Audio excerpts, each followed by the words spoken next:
김건희는 이 상황을 어떻게 빠져나갈까요?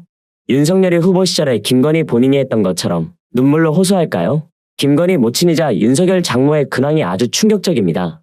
사법부의 심판이 일주일 앞으로 다가왔는데요.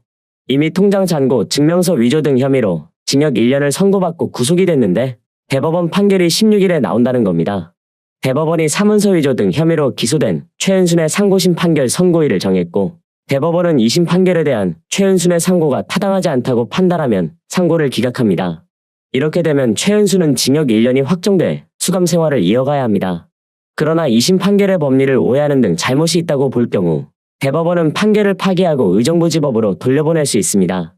이렇게 되면 의정부지법은 대법원의 판결 취지에 따라 다시 재판해야 하죠. 최은순은 이미 죄질이 매우 안 좋은 사람으로 유명합니다.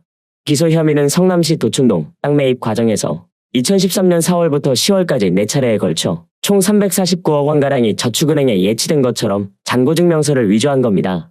동업자와 공모해서 2013년 8월 도촌동 땅 관련 계약금 반환 청구 소송을 제기하며 약 100억 원의 위조된 잔고증명서를 법원에 제출한 혐의도 있는 사람인데다 이미 땅과 부동산 등으로 부당하게 차익을 얻어오며 생계를 이어온 것으로 유명한 사람입니다.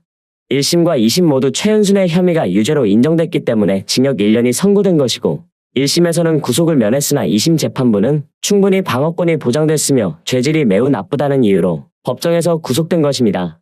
국민 여론이 징역 1년도 매우 약하다고 하고 있고, 실제로 최은순이 저지른 범죄 행위들이 단순히 징역 1년만으로 끝날 사안은 아닌데 대법원 판결이 과연 어떻게 나올까요? 여기서 최은순은 뻔뻔하게도 불구속 재판을 받게 해달라면서 대법원에 보석 청구까지 했습니다. 그러나 대법원이 보석 청구에 대한 결론을 내리지 않은 것으로 보아 형량이 그리 가벼운 사안으로 보고 있는 것 같지는 않습니다. 한편 지금 이미 여당을 비롯한 정부는 내분과 균열이 심하게 가고 있는 상황이라 언제 무너져도 이상하지 않은데요. 비유하자면 철근이 모두 빠진 아파트와 같습니다. 국힘이 메가시티 서울 구상을 추진하자 김태흠 충남지사가 지방 메가시티가 우선이라면서 비판하기 시작했는데요. 이참에 충청권 메가시티를 속도감 있게 추진하겠다고 밝혔는데 메가시티 완성 뒤 통합단체장 선거에는 출마하지 않겠다고 한 것도 눈에 띕니다. 그러면서 정부 여당의 지방분권과 균형 발전을 위한 청사진 제시를 강하게 요청하겠다고도 말했는데 분열 그 자체라는 것이죠. 김태흠 지사는 수도권 대기업이나 대학교 경우를 어떻게 지방으로 이전을 할 것인가, 수도권과 비수도권의 불균형을 어떻게 해소할 것인가 하는 청사진이 먼저 제시되어야 한다고 말했는데요. 당연한 소리이기 때문에 웃긴 겁니다. 김기현은 대체 무슨 생각으로 그러는 걸까요? 충청권 메가시티가 완성되면 통합단체장을 뽑는 선거에는 출마하지 않겠다며 충청권 통합에 강한 의지를 드러냈을 정도인데, 그렇다면 김기현은 이에 상응하는 계획과 비전을 제시해야 하는 것 아니겠습니까? 메가시티 서울이 실현되면 수도권 중심으로 돌아가서 인구 중의 반 이상이 수도권에 살고 있는 현상이 심화될 것이라고 생각하는 게 일반적인 시민들의 주장인데, 총선 5개월을 앞두고 오히려 여론을 모으지 못하고 있는 이런 정책이 과연 괜찮을지 의문일 수밖에 없는 거죠.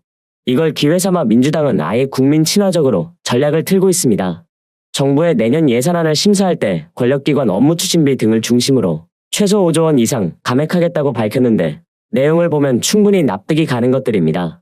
이렇게 조성된 예산을 다른 곳에 쓰는 게 아니라 연구개발, 새만금, 지역상품권 등 10대 미래 생활예산에 반영하기로 했다는 게 중요합니다. 민주당은 윤석열 정부의 내년도 예산안을 그대로 통과시킬 수 없다는 입장을 고수하고 있는 건데요.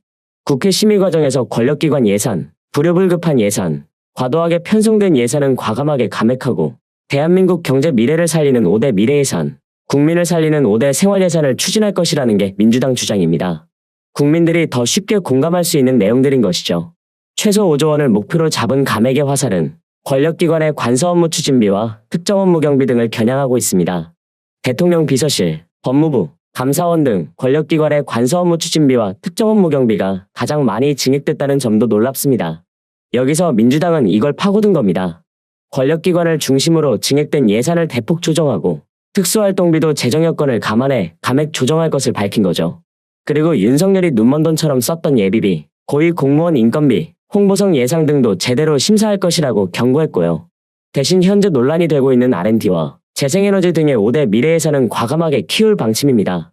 윤석열이 후보 시절 답변도 못했던 아리백 대비 재생에너지 투자, 저출생 대책으로 보육 지원, 청년 등 미래세대 지원, 새만금 등이 포함됩니다. 특히 R&D 예산은 매우 심각한 수준입니다. 전년 대비 3조 4천억 원이 줄어들었는데 이건 윤석열의 쓸데없는 해외 순방비만 줄여도 충분히 해결이 될 수 있는 문제죠. 이재명 대표도 나서서 거위의 배를 가르는 어리석음이다. 이번 예산 심사에서 복구되기를 기대한다고 말했을 정도니 윤석열도 마음대로 예산을 주무르지는 못할 겁니다. 한편 김포 서울 편입도 제동입니다. 애초에 제대로 된 연구와 계획도 없이 벌어진 일이 제대로 진행될 거라고 생각하는 것 자체가 정상적인 뇌가 있으면 나올 수 없는 생각이죠.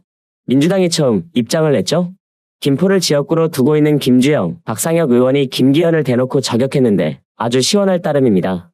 총선용 졸소가 아니라 비판하는 것에 끝나지 않고 총선용이 아니라면 김기현과 조경태 김포편입위 위원장이 내년 총선에 김포로 출마하라는 압박을 내놓은 겁니다.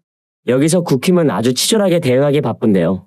민주당의 김포시 서울 편입에 대한 당론인지부터 명확히 하라고 반박했는데 웃기지도 않죠? 이미 민주당은 입장을 명확히 밝혔습니다. 김포 서울 편입은 강서 재보궐선거에 참패한 국민이 이미 총선용으로 던질 사안이 아니라는 걸 분명히 했고, 그러면서 여당 대표와 관련 특위위원장 출마로서 선거용이 아님을 입증하라는 압박을 한 겁니다. 심지어 1년 전부터 준비했다는데 검토 보고서 하나 없고 국힘이 제시했던 데이터들도 전혀 사실이 아닌데다 수치가 틀린 게 아니라 애초에 수치 자체가 없다는 게 문제라는 것도 지적했죠. 국힘이 하는 주장들을 보면 도대체가 뻔뻔하기 짝이 없습니다. 민주당 기자회견은 전반적으로 김포시의 서울 편입을 강력 반대하는 것으로 보인다던데, 아니 이걸 찬성하는 게 더 이상한 거 아닌가요? 김포시를 가지고 협박하는 것도 아니고 김포가 당신들의 장난감이 아니잖아요?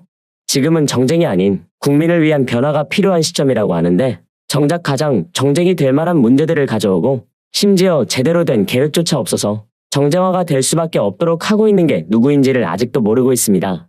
김포시 서울 편입과 특정 정치인의 김포시 출마를 주장하는 것이 어떤 인과관계가 있는지 그저 황당할 뿐이라는데 책임을 지라는 겁니다. 단순히 총선표를 얻기 위해서 말로만 떠들지 말고 진짜 그렇게 자신 있으면 아예 김포시를 책임지는 방법으로 총선 출마를 택하라는 것이죠. 오죽하면 지금 국힘 내부에서도 서울은 이미 슈퍼 울트라 메가시티라는 말이 나오고 서울은 메가시티가 아니라서 문제가 아니라 너무나 메가시티라서 문제라는 지적까지 나오고 있습니다. 이건 서병수 국힘 의원이 직접 한 말입니다. 김기현의 김포 서울 편입론은 선거용으로만 써먹으려고만 하는 것뿐 방향과 절차에 심각한 문제가 있다고 지적하는 거죠. 이미 윤석열하고도 당론 자체가 안 맞습니다. 윤석열이 경기 화성시 동탄역에서 광역교통 국민간담회를 주재해 GTX로 수도권과 충청, 강원을 하나의 초연결 광역경제생활권으로 묶어 30분 출퇴근 시대를 열겠다는 비전을 제시했는데요.